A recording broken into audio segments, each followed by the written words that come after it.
내 가장 친한 친구가 내 앞에서 내 남편에게 혼자 키스했어요. 도저히 이해할 수가 없어요. 친구들이여, 제 머릿속은 아직도 온통 혼란스러워요. 어젯밤 그 장면이 마치 영화처럼 눈앞에서 끊임없이 반복 재생되고 있어요. 세상에 이보다 더 어처구니 없는 일이 있을까요? 제가 가장 믿고 의지하는 친구가 우리 집 소파에 앉아 제가 바로 옆에 있는데도 남편에게 혀로 키스를 했어요. 샤오량과 저는 그냥 평범한 친구가 아니에요. 서로가 가랑이가 드러난 바지를 입기 시작한 어린 시절부터 함께 자랐어요. 초등학교 때는 같은 반이었고 중학교 때는 같은 식탁에 앉아 밥을 먹었어요. 대학교 때는 다른 학과였지만 매일 식당에 가서 같이 식사를 했어요. 졸업 후에는 고향을 떠나 이 도시로 와 함께 열심히 살았어요. 심지어 같은 동네에 살기도 했었죠. 저는 5동에 살았고 그녀는 8동에 살았어요. 우리 사이에는 단 두 채의 건물밖에 없었고 서로 큰 소리로 말하면 들릴 정도로 가까웠어요. 그녀의 남편과 제 남편 사이도 정말 좋았어요. 우연히 같은 팀에서 일하게 됐거든요. 남편은 본사 사장이고 그녀 남편은 지점 부장이에요. 지금도 회의를 통해 자주 만날 수 있답니다. 이런 관계 덕분에 네 식구는 자주 모여 저녁 식사를 하고 주말에는 아이들과 함께 공원에 놀러 가기도 해요. 이 모습을 보는 사람들은 모두 정말 친한 사이구나 라고 말할 거예요. 샤오량은 정말 예쁘죠. 큰 눈, 하얀 피부, 완벽한 몸매를 가지고 있거든요. 가끔 그녀 옆에 서면 사람들이 두 번 쳐다보지 않을 수 없어요. 더 중요한 건 그녀는 너무나 친절하고 어려움에 처한 이웃을 누구보다도 따돌리지 않는 마음을 가지고 있답니다. 올해 상반기를 예로 들어볼게요. 남한 교회에 쓰레기를 줍는 할머니가 계셨어요. 네티즌들의 할머니가 겨울에 얇은 옷만 입고 혼자 계시는 모습을 찍어 온라인에 올렸는데 샤오량이 그 영상을 보자마자 바로 쌀, 복숭, 기름, 두꺼운 면점포 2벌을 사서 택시를 타고 그곳으로 직접 갔어요. 돌아온 후에도 할머니가 여전히 걱정되셔서 저와 몇몇 친구들을 불러 할머니께 돈과 물품을 기부하는 모임까지 만들었어요. 심지어 매주 직접 할머니를 찾아뵙고 옷을 빨아주고 이야기를 나누는 시간까지 내주었죠. 솔직히 말해서 예전에는 가끔 샤오량이 부러웠어요. 몸매는 물론이고 따뜻한 마음씨와 마치 지치지 않을 것 같은 에너지가 느껴졌거든요. 하지만 그건 그냥 스쳐 지나가는 생각일 뿐이었어요. 오히려 그녀를 존경하고 진심으로 많이 의지했어요. 이 낯선 도시에서 샤오량은 마치 제 친척처럼 다가왔어요. 제가 억울한 일을 당하면 그녀에게 털어놓고 그녀가 직장에서 어려움을 겪을 때도 저와 상의하곤 했어요. 이렇게 좋은 친구가 있다는 게 얼마나 큰 축복인지 항상 느꼈어요. 남편은 종종 샤오량이 얼마나 훌륭한지 봐. 너도 그녀에게 좀 배워야 해. 늘 지대만 있지 말고 라고 말했어요. 저는 웃으며 뭐? 내 가장 친한 친구에게 끌리는 거야? 라고 놀렸죠. 그러면 그는 내 머리를 살짝 툭 치며 무슨 헛소리야? 너희 둘 사이가 정말 최고라고 생각해 라고 했어요. 서로 너무 친해서 그 가족이 함께 있을 때는 정말 예의 바르지 못하게 놀곤 했어요. 가끔 맛있는 밥을 먹으며 이야기를 나누다 보면 남편이 샤오량에게 네 남편 또 야근이야? 일부러 집안일 피하려고 그런 거 아니야? 라고 농담을 건네고 샤오량도 그럼 뭐 내일 사무실에 남아서 맥주 배고프다라며 투정만 부린다라고 맞받아치곤 했어요. 샤오량이 남편에게 무언가를 건네주며 손이 살짝 닿기도 하고 남편이 샤오량을 도와 무거운 상자를 옮기며 어깨에 팔을 얹기도 했어요. 하지만 저는 그런 신체 접촉을 전혀 이상하게 생각하지 않았어요.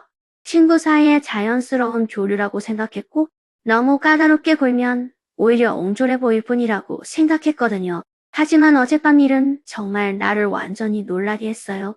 어제 저녁 식사 후 샤오량이 남편이 또 야근이라 집에 혼자 있기 싫어서 찾아왔다고 했어요. 마침 남편도 사교 모임에 가지 않았기에 우리 세 명은 거실 소파에 앉아 수박을 먹으며 가벼운 집안일 이야기를 나눴어요. 처음에는 정말 즐거운 시간이었어요. 며칠 전 본 코미디 영화 이야기를 하다가 남편이 영화 대사를 생동감 있게 따라해서 샤오량과 저를 크게 웃게 만들었어요. 어떤 농담이었는지는 기억나지 않지만 당시 분위기는 너무나 활기찼어요. 저는 웃음이 터져 거의 눈물이 나올 뻔했어요. 손수건으로 눈을 닦고 있었는데 갑자기 남편이 달려가 샤워량을 소파에 눕히는 걸 봤어요. 저는 그냥 농담이라고 생각했어요. 남편은 가끔 철이 안 든 아이처럼 장난스러워요. 친구들과 농담할 때도 엄숙함을 잃지 않거든요. 샤오량도 미소를 짓다가 뭐 하는 거야? 날 짓봐봐 죽이려고 라고 소리쳤어요. 그런데 그 다음 일 때문에 내 손에 들고 있던 손수건이 찰칵 소리를 내며 바닥에 떨어졌어요. 샤오량이 갑자기 저항을 멈추고 고개를 뒤로 젖히고 입을 벌려 남편의 입을 물었어요. 세게 깨물었다기보다는 애교 섞인 커플처럼 움직였어요. 그리고 혀를 내밀어 남편의 혀와 얽혔어요. 그며 초는 마치 100년처럼 길게 느껴졌어요. 나는 그들 옆 식물 소파에 앉아 있었는데 2미터도 채 떨어져 있지 않았어요. 샤오량은 눈을 감고 있었고 남편의 손은 여전히 그녀의 어깨에 얹혀 있었어요. 두 사람은 마치 아무도 없는 것처럼 키스를 나눴어요. 그러자 누가 먼저 손을 놓았는지도 모르겠어요. 마치 새총을 쏘는 것처럼 빨랐어요. 샤오량은 몸을 일으켜 머리를 살짝 내만지며 낄낄거리며 당신 정말 못된 사람이야. 정말 무서웠어 라고 말했어요. 남편도 웃으며 머리를 극적이며 누가 그렇게 행복하게 웃으라고 했어? 그냥 장난치는 거야 라고 대답했죠. 그들은 식탁 위에 멜론 씨앗을 집어들고 마치 아무 일도 없었던 것처럼 계속 먹었어요. 그리고 방금의 키스가 평범한 농담인 것처럼 다른 이야기를 꺼내었어요. 하지만 나는 어땠을까요? 그 자리에 앉아 있었고 온몸에 피가 얼어붙을 것 같았어요. 손발은 차갑고 머릿속은 텅 비어 있었어요. 입은 한참 동안 벌려져 있었지만 아무 말도 할 수 없었어요. 그냥 그들을 바라보고 있었죠. 무언가가 내 심장을 조여매는 것 같았고 숨이 막혔어요. 너희 둘 뭐 하는 거야?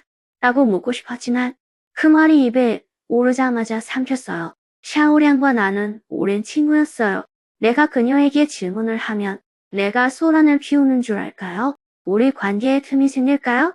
남편은 평소에는 아주 안정적인 사람인데 잠깐 정신이 나간 채 가장 친한 친구와 그러던 걸까요? 그 한 시간을 어떻게 견뎌냈는지 모르겠어요. 그들이 무슨 말을 하든 하고 중얼거리기만 했고 머릿속은 온통 그 장면으로 가득 찼어요. 샤오량의 벌린 입, 그녀 어깨에 얹힌 남편의 손, 그리고 헤어진 후에 태어난 미소. 나중에 샤오량이 늦었으니 돌아가야겠다 라고 말했어요. 남편이 그녀를 배웅하기 위해 일어섰고 나는 갑자기 일어나 내가 갈기라고 말했어요. 가는 동안 나는 샤오량을 따라갔어요. 뭔가 말하고 싶었지만 목이 막힌 것처럼 말이 나오지 않았어요. 팔동 지하에 도착했을 때 그녀는 돌아서서 나에게 미소를 지으며 오늘 너무 행복해. 다음에 또 만나자 라고 했어요. 나는 고개를 끄덕이고 그녀가 아파트 문으로 들어가는 걸 지켜보고 천천히 걸어 돌아왔어요. 집에 도착했을 때 남편은 소파에 앉아 TV를 보고 있었어요. 마치 아무 일도 없었던 것처럼 샤오량은 집에 갔어? 라고 물었어요. 나는 그를 무시하고 침실로 곧장 들어가 쾅소리를 내며 문을 닫았어요. 침대에 누워 새벽까지 눈을 뜬 채로 있었어요. 생각할수록 더 잘못된 것 같고 더 억울하게 느껴졌어요. 친구들이요. 그건 혀로 하는 키스였어요. 얼굴을 맞대는 키스도 아니고 대마춤도 아니고 정말 혀로 하는 키스였어요. 제 눈앞에서 제가 그들 옆에 앉아 있었는데도 말이에요. 어떻게 그럴 수 있었을까요? 샤오량을 30년이나 알고 지냈어요. 저는 그녀를 언니처럼 대해왔고 모든 걸 털어놓았어요. 남편과 다툴 때면 항상 제 집에 와서 함께 울어주고 저는 그녀에게 휴지를 건네주며 조금 더 긍정적으로 생각하라고 조언해왔어요. 남편과 저는 10년째 결혼 생활을 하고 있어요. 열렬한 사랑은 아니지만 안정적인 삶을 살고 있어요. 남편은 저에게 배려심이 많고 저는 항상 우리 가족은 절대 무너지지 않을 거라고 생각했어요. 하지만 어젯밤의 그 장면은 제 마음속에 모든 신뢰를 산산이 조각냈어요.